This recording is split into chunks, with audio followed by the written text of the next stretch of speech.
Hi, Internet. Well, there's no one around. Anywho, day two. Well, it's Sunday, so I mean, it would be here anyway. Although with a unconfirmed diagnosis, I can't really leave the house, can I? I just woke up, and I've just been waiting. Yesterday was just Saturday. I basically did nothing. I laid around the house, um, remained indoors.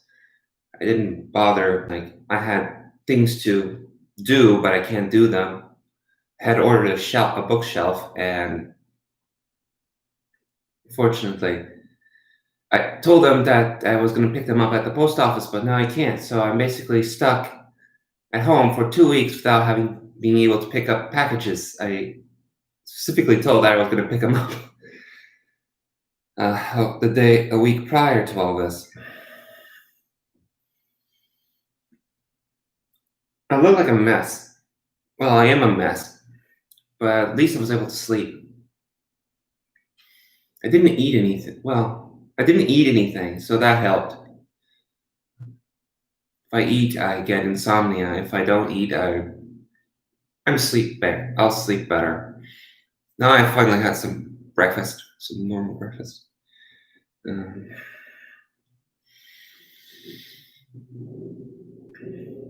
oh well. I mean, sun's out. Very nice. I mean, trees are losing leaf, but I can see New York from my window. In the summer, I can never see the city outside. The trees block all the view.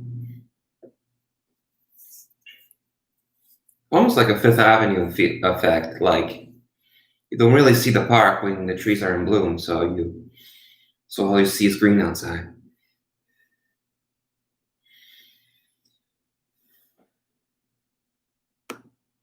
I don't know how things are at this point.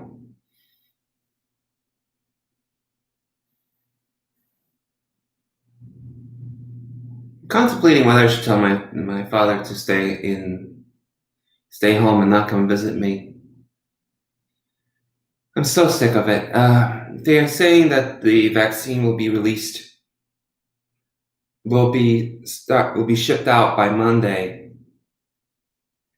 and at least emergency responders are gonna get the vaccine first. But then the question is, how long will it take for the general public to get it? Because then, when I get my vaccine, then I can go back to looking for work again instead of feeling like I'm wasting my life away in that crap of an office.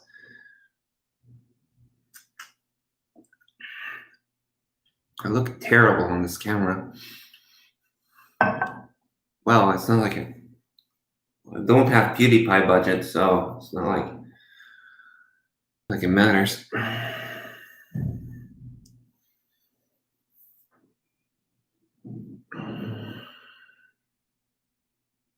This has been a shitty holiday season.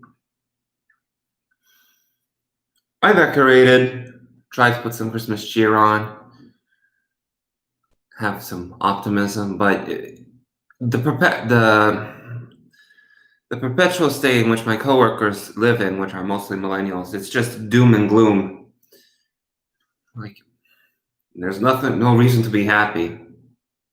Well, for sadly all the people who lost their loved ones, there has been a lot of sadness. But you have to look at the scope of the human condition. We have passed through far more horrible times. We survived the plague. We survived the Spanish flu. We survived countless disasters, horrors of war, genocides, and we still persevere. So there is some hope that we will continue existing in this planet until the planet finally decides that enough is enough and gets rid of us.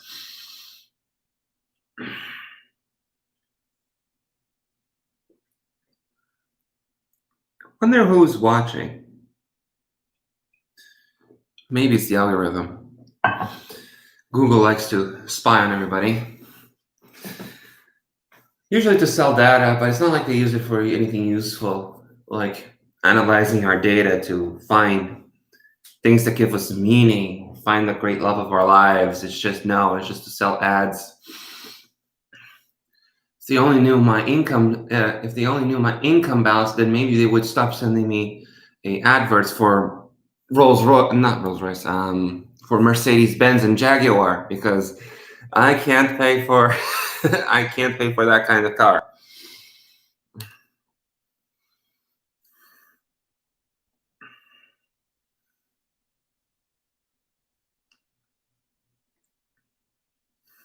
Anyway, how is everyone? Your lives must not be doing so well. I mean, or bored. Like I'm bored. Can't get out of the house. I can't really get out of the house. I feel guilty otherwise. Well, not guilty is because I have to wait 5 days for the symptoms to show up, which is absurd. Absurd. That means that when I start showing symptoms, the 5 days prior, I was infecting everybody.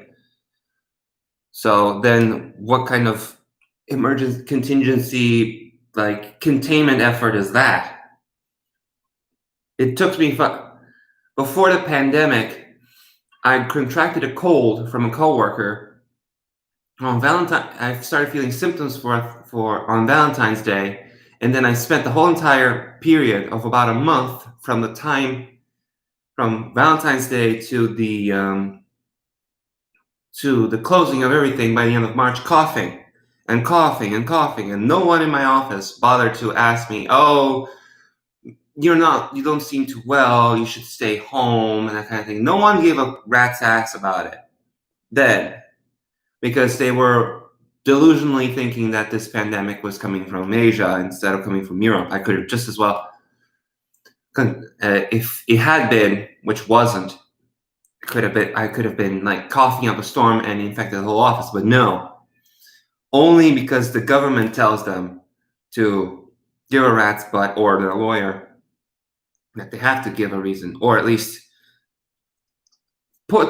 keep people locked up. I don't know, to hope to see if they are going to end up in the ICU in 24 hours. Well, the way this pandemic has been handled has been terrible. Well, there's the indifference of the Trump administration, but I think it's just a pandemonium and hysteria among the more left-leaning. Not to say that they don't have it right, it's just that there are some people who, out of panic, just overdo things and over-exaggerate and just add to the panic, not like minimize it.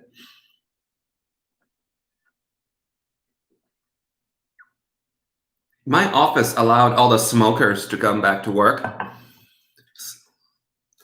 They're susceptible. They are at a higher risk, but they had to show up. There were pregnant mothers and expecting mothers and mothers with youngborns, newborns, that is. They are supposed to. They were told to show up. I mean,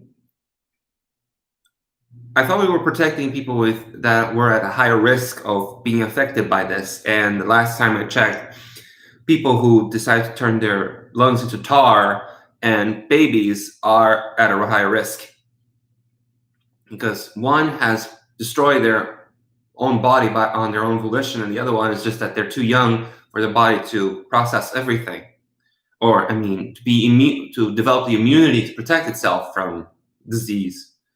But no, they showed up. Why? Because in my office,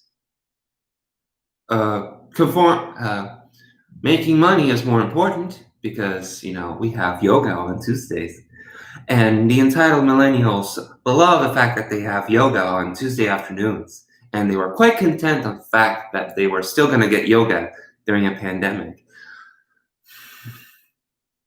What a fucking waste of money. I mean, it's only when it's Google who provides billiard tables, spas, gyms, like snack bars and that kind of thing, and then like retreats, that's one thing.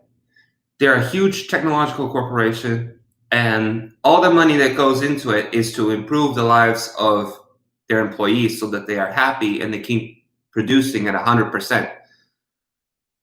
And in some ways enslaving them to staying in the office all day. But the office is basically a resort. In my office, it's just a gimmick to convince people whose salaries are so low that they have to share a room, an apartment with 4 other strangers and live an hour's subway ride from Manhattan just to convince them to come because there's yoga and gimmicky things like the company the holiday party and the company picnic on Labor Day. Oh, how joyful it is to be forced to hang out with people I don't care for. Well, that's a lie. I like some of the people in the office, but if I wanted to hang out with them, I would invite them over to my house for, I don't know, for a cocktail party. I wouldn't be forced to hang out with people I couldn't care less about if they existed or not.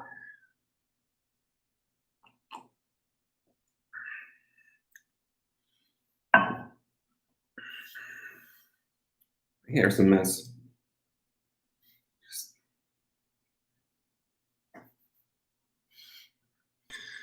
Well, one of the benefits of being forced to be stuck at home is that you don't have to put any effort into how you look.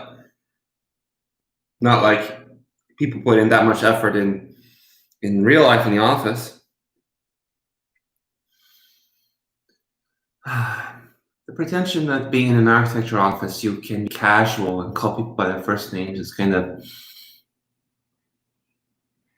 false in a sense, because we're supposed to be professions. We are a profession. People require a license to be architects, just like a lawyer or a doctor needs a license, but a lawyer has a uniform and a doctor has a uniform. No, because architects are artists. We're supposed to be, more casual. So jeans and a shirt and a t-shirt, or, I bother to dress up to go to work every day. I like to set an example of what an adult should look like. The idea of #adulting is moronic, to say the least. It's just young people assuming that, there's more to being an adult. Maybe assuming, maybe not assuming. I'd say it's more like losing not understanding the grasp of what being an adult is, and being an adult is putting on a uniform for your job and behaving a certain way and having some initiative and being self-reliant,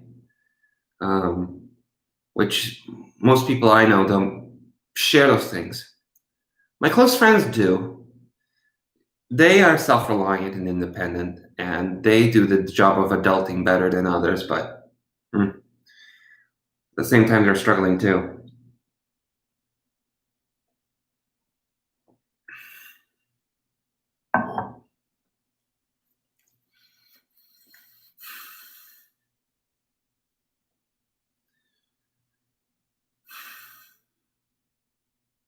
What's work coming to?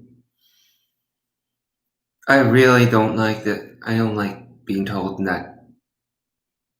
It's not like a government official told. I don't know what it is. I just don't like the idea of just some HR lady or man or they or person. At least no matter what gender they are, at least you can say that they're a human.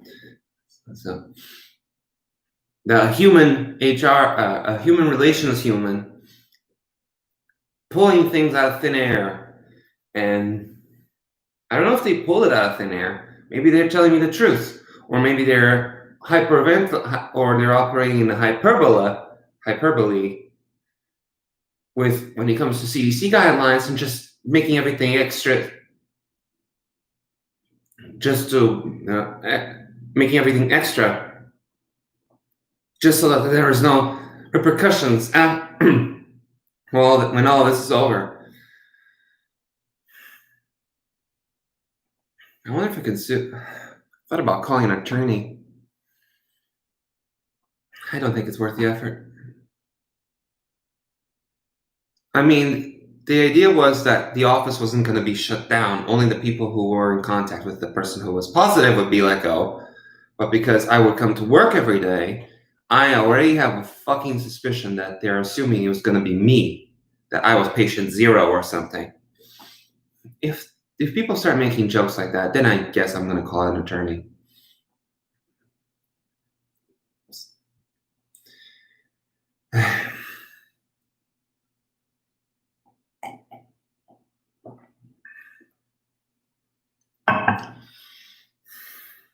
Life is crummy. This pandemic is crummy. At least I'm not as depressed as yesterday.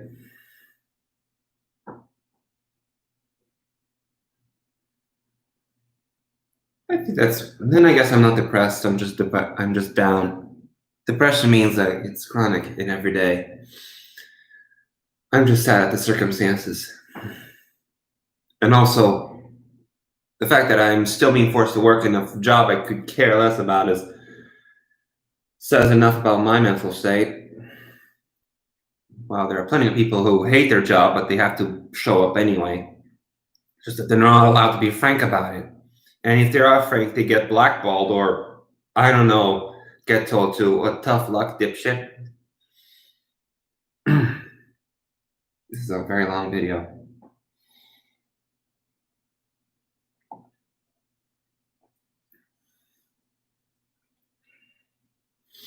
I'm out of oat milk.